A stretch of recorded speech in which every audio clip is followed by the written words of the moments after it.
Saudara-saudari yang terkasih, jumpa lagi dalam Pelita Hati hari ini, Minggu tanggal 27 Februari 2022, hari Minggu biasa yang ke-8. Bersama saya Romo Thomas Suratno SC dari Paroki Cilandak, Jakarta Selatan, mendengar dan merenungkan sabda Tuhan, yakni firman Tuhan yang tersurat dalam Injil Lukas, bab atau pasal 6, ayat 39 sampai dengan ayat 45.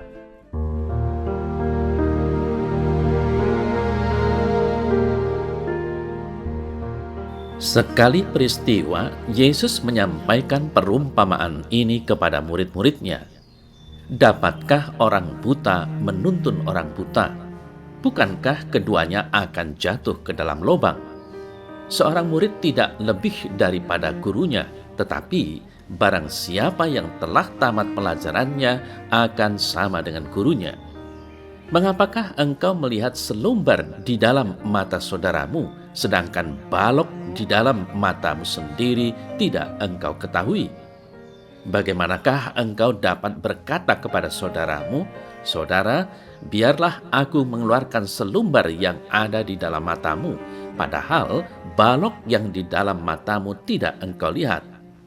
Hai orang munafik, keluarkanlah dulu balok dari matamu, maka engkau akan melihat dengan jelas untuk mengeluarkan selumbar itu dari mata saudaramu.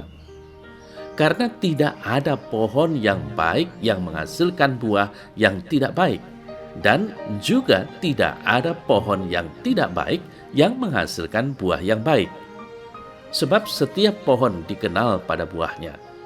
Karena dari semak duri orang tidak memetik buah ara, dan dari duri-duri tidak memetik buah anggur.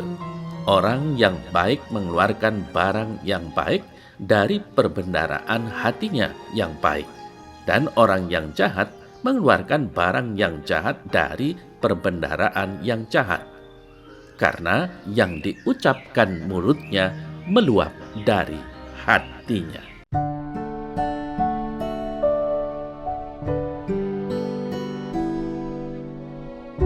Saudara-saudari yang terkasih, menarik untuk kita renungkan bersama pewartaan Injil hari ini. Di mana menariknya? Yang menarik adalah yang diberi warta kali ini adalah yang mewartakan, atau dapat dikatakan kita semua yang mendapat dan menjalankan tugas mewartakan sabda kepada orang lain. Karena tugas itu melekat pada baptisan yang kita terima. Dengan kata lain, setiap orang yang dibaptis mempunyai kewajiban mewartakan Injil.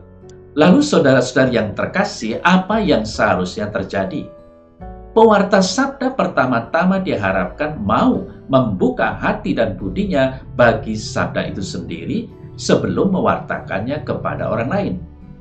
Pewartaan merupakan pelayanan yang harus dilaksanakan dengan gigih dan tekun, disiapkan dengan baik untuk kepentingan bersama.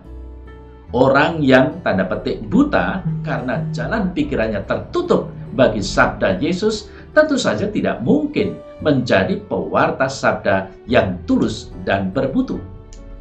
Saudara saya terkasih, gambaran tentang balok di mata sendiri tidak nampak dan selumbar pada mata orang lain adalah gambaran kontras bagaimana orang sering memperlakukan sesama.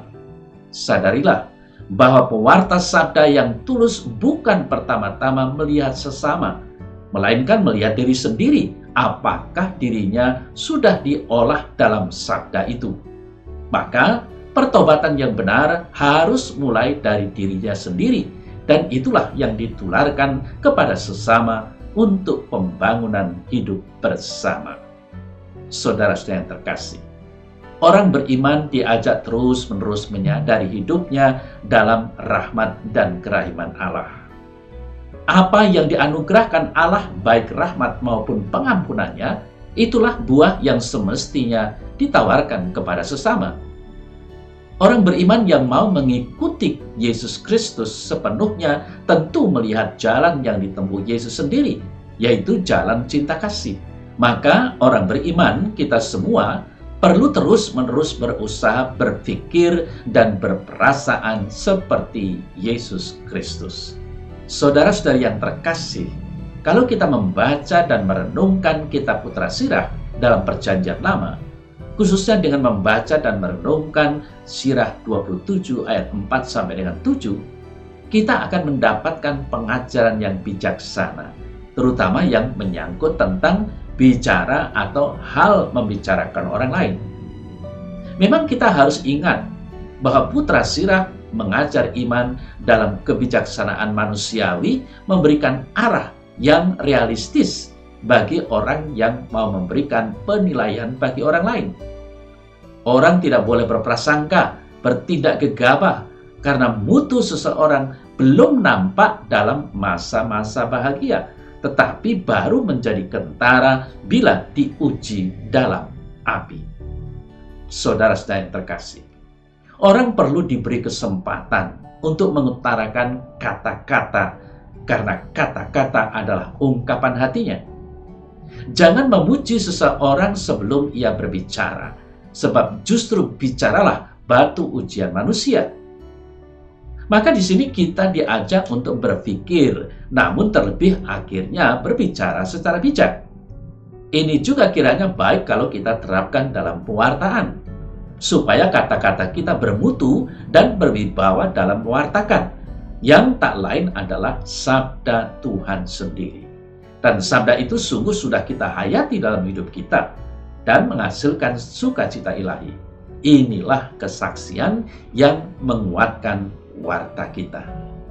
Saudara-saudari yang terkasih, menjadi pewarta atau kalau kita menjalankan tugas pewartaan sebagai pengikut Kristus, sebenarnya kita sedang menuntun orang dan membantu saudara mengatasi halangan dalam dirinya.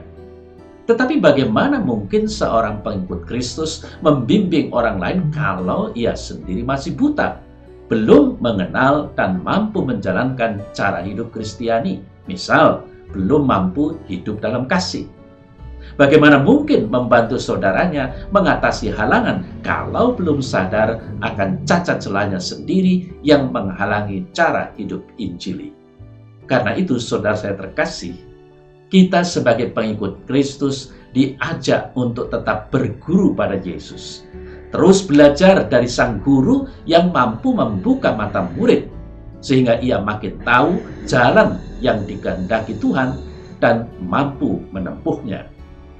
Pengikut diajak pula untuk mawas diri, mendeteksi dan mengoreksi rintangan besar yang ada di dalam dirinya, dan menghalangi dia untuk hidup menurut pola Injil. Dengan berguru pada Yesus dan membenahi diri, ia mengisi perbendaharaan hatinya dengan harta Injil, dan dari hatinya itu akan menghasilkan buah kasih. Saudara saya yang terkasih, ketahuilah bahwa siapa yang terus mau berguru pada Yesus akan menjadi seorang guru seperti dia yang mampu menuntun orang lain. Siapa yang tahu kekurangannya sendiri dan terus berusaha membenahinya, dapat juga membantu orang lain dalam membenahi dirinya. Apabila perbendaharaan hati dan budi seorang murid sungguh-sungguh dibenahi dan diresapi Injil, isi hatinya yang baik itu akan meluap ketika membina orang lain dengan teladan hidupnya dan kata-kata mulutnya. Maka saudara-saudari yang terkasih, marilah kita senantiasa sebagai orang-orang yang sudah dibaptis, di mana tugas mewartakan itu melekat dengan sendirinya, hendaknya kita terus mau berbenah diri, belajar tanpa henti dari Sang Guru kita Tuhan Yesus Kristus, terutama dalam hal kasih yang menjadi pusat dan sumber ajaran Kristiani. Semoga dengan kesediaan diri kita untuk tetap belajar dan berguru, serta menimba kekuatan dari Sang Guru Agung kita Yesus Kristus, menjadi orang yang sepenuhnya diresapi kasih ilahi dan mau membagikannya kepada sesama kita dengan tekun dan tulus.